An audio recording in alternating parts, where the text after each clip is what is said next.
guys, my name's Callum, this is Goals and Gossip, and welcome back to another video. As I mentioned in my previous video, only released 1 or 2 days ago, depends when this video is coming out, I said that I was going to do a new video picking my starting 11 at the Euros. Obviously this will cause a lot of controversy and a lot of opinions will be involved in this, but if you want to see more of this content, please subscribe down below, I'd really appreciate it. Also give it a massive thumbs up and obviously follow all my social medias as always, which will be linked down in the description. So without further ado, let's get into the video. So guys, I'm going to do this starting 11 assuming Maguire can play the first game. We know he probably can't play the first game, but I'm assuming he can because otherwise I'm going to have to put other centre-backs in that obviously won't fit. So my number one goalkeeper, it's a bit of a controversial one because I think before Pope got injured, a lot of people were wanting him in goal.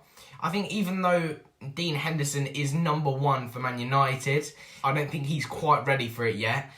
And although Sam Johnson did have a very good last game against Romania and pulled off some incredible saves, I don't think he's ready either. I'm going to go with someone who has got a mistake in him, obviously you know who it is, but is outstanding always at England level, and it's Jordan Pickford, number one. Obviously I think everyone knows he's going to be number one. He's always good for England, and I've never seen him make a mistake for England. Let's hope that doesn't come to bite me in the arse for this Euros. Look, I think, yeah, he's always trusty, he was brilliant in the World Cup, and yeah, number one, Jordan Pickford. Right back then, this has potentially caused the most controversy over the Euros. And considering I'm going to play a back four if Maguire's playing, I'm going to go with Kyle Walker. Obviously, if we're playing a back five, I'm assuming we're not, but if we're playing a back five, I'd start Walker right centre-back, Reece James right wing-back. However, if it's in a back four, I'd definitely start Kyle Walker. Although Reece James is still a very good defender, I think Kyle Walker just has more experience in these big moments. Obviously, Reece James has just won the Champions League, which Kyle Walker still hasn't done. However, Kyle Walker's been playing for England quite a while now, and he knows the system which we play. Trippier, for me, I think he's just there for the experience, in my opinion. I think, obviously, he was probably our best player at the last World Cup. He was incredible, that free kick against Croatia, the limbs when that went in, all the beers thrown up in the air.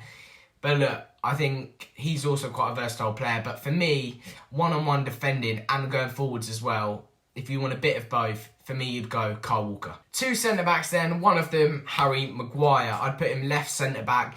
I know, obviously, he's not going to be able to play probably the first 1 or 2 games. And if not, I'd revert to a back five and I'd start John Stones, Kyle Walker right centre-back, and probably actually Ben White. I'd start him ahead of Tyrone Mings and Conor Cody. Harry Maguire, he gets a lot of stick. However, he is quite a solid player. He's the most expensive defender in the world. Manchester United captain, they're so important. You need leadership when it comes to these tournaments, and Harry Kane has previously been clipped by saying with Gareth Southgate that he's such a leader in the dressing room, which is what we need as well. Right centre back then, the kind of resurgence of John Stones. He's coming into the team once again.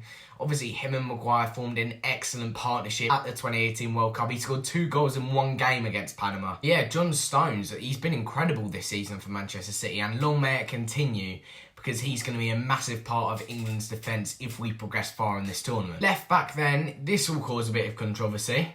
Or will it? I'm going to go with Luke Shaw.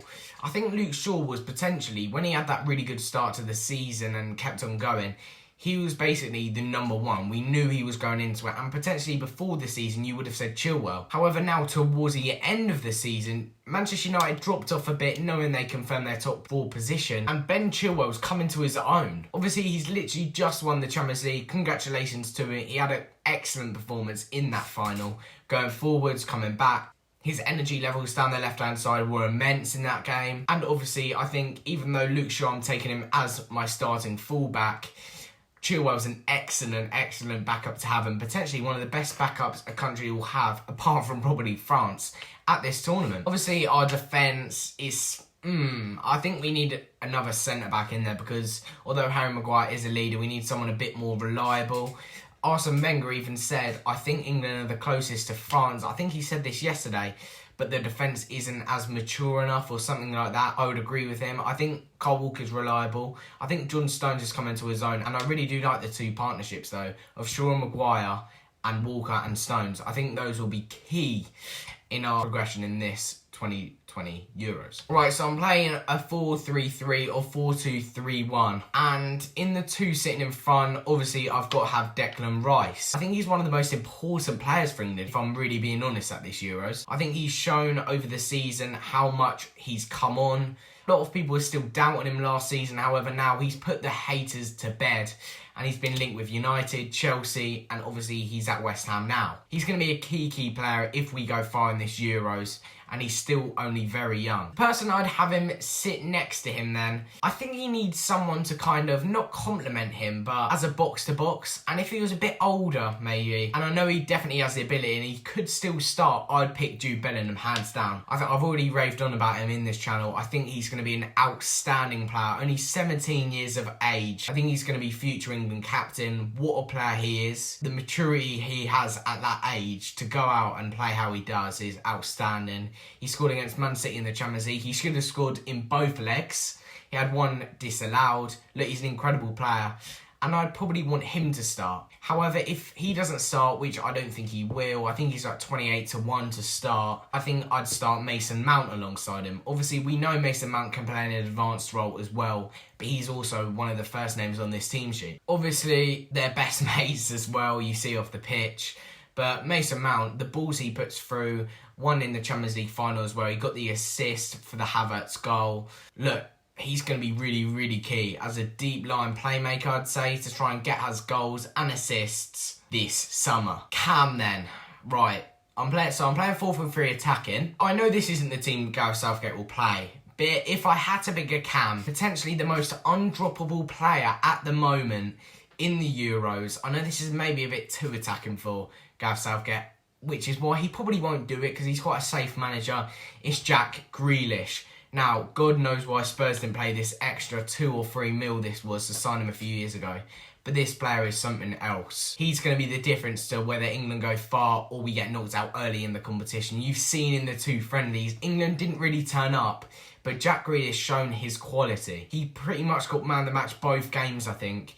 And the amount of fouls he draws, the amount of attention he gets from other players, and the amount of players he gets around him with the ability to beat them is so good. Obviously, I know he's played a bit on the left-hand side, but some of the attacking players we have going forwards, which are arguably better than him, even though that is hard to say with the squad we have, he's got to play in that cam position, which he can play as well, I think. On the left then, I'll have Felipe Foden, or Blonde Foden. He's throwing it back to 96 with Gaza, with the blonde haircut. Obviously, Phil Foden, what a player. Another brilliant player.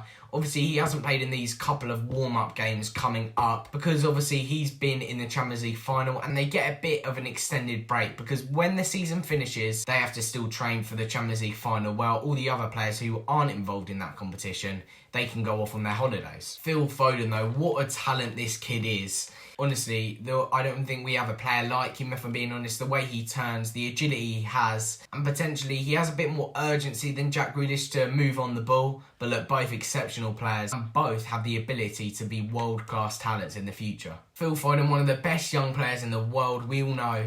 He's only 21, which is so exciting for England's future. If I'm being completely honest, I think he'll start Raheem Sterling. I'm so against this. I really don't want to see him play. 3 major tournaments Raheem Sterling's had, 0 goals. He was awful in the 2018 World Cup, if I'm being totally honest. In the one before, I think that was in Brazil. He was only a kid, but look, he was bad in that as well. 2016 Euros, he didn't do anything.